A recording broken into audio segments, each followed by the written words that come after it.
কাঠি ইউনিয়নের দক্ষিণ সাদিস একটি প্রত্যন্ত অঞ্চলের ভিতরে আমরা বসবাস করি, নদী ভাঙ্গন এলাকা।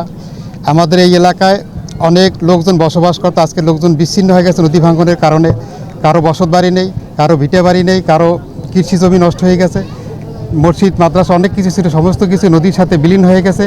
আমরা কর্তৃপক্ষের দৃষ্টি আকর্ষণ করছি, সরকারের সর্বোচ্চ মহলে আলোচনা জানতে চাই আমাদের নদী ভাঙ্গন রোধে তারা যেন দ্রুত একটা ব্যবস্থা নেয়, যাতে আমরা আমাদের লোকজন নিয়ে নিজের এলাকায় নিজের মানচিত্রে বসবাস করতে পারি। বাপদাদার কবর নদীতে বিলীন হয়ে গেছে। অত্র এলাকায় একটা পাবলিক কবরস্থান আছে, যেখানে অগণিত কবর আছে। অনেকেরই বাবা দাদার কবর এও যায় পথে, হয়তো আর দুই একটা চাকা পড়লেই আমাদের এই পাবলিক কবরস্থানও শেষ হয়ে যাবে।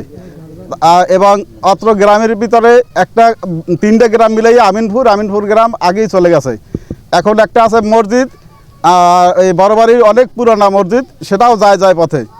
শুধুমাত্র কিছু আছে, একটা আংশিক আছে দক্ষিণ সাদিসের। এইটু যদি এখন সরকার আমাদের দিকে একটু নজর না রাখে, তাহলে অত্র এই গ্রামের এই মানচিত্র থেকে দক্ষিণ সাদিসটাই মুছে যাবে। দক্ষিণ সাদিস আর এই মানচিত্রে পাওয়া যাবে না।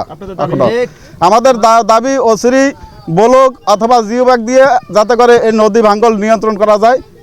যথাযথ কর্তৃপক্ষকে জানাইতেছি যে আমরা এই গ্রামবাসী, আমাদের গ্রামের প্রায় 12 আনি ভেঙে গেছে, আর মাত্র 4 আনি আছে। এইটা রক্ষণাবেক্ষণের জন্য আমাদের ব্যবস্থা চাই। গ্রাম ভাঙে গেছে, দক্ষিণ সাদিস যায়। আমি 5বার নদীতে ঘরবাড়ি গেছে, আমি পরের জায়গায় বাসস্থান করি, পোলাপান লই। আমাদের পূর্বপুরুষের যে বসতভিটা, আমরা আর যদি এটা ভেঙে যায় তাহলে আমাদের আর নতুন করে কোথায় যাব, কি করব, আমাদের কোনো উপায় নাই। আমরা মাননীয় প্রধানমন্ত্রীর দৃষ্টি আকর্ষণ করছি, মাননীয় সংসদ সদস্য জনাব আবুল হোসেন খানের দৃষ্টি আকর্ষণ করছি, আমাদের এই বিষয়টা একটু গুরুত্ব দিয়ে দেখে।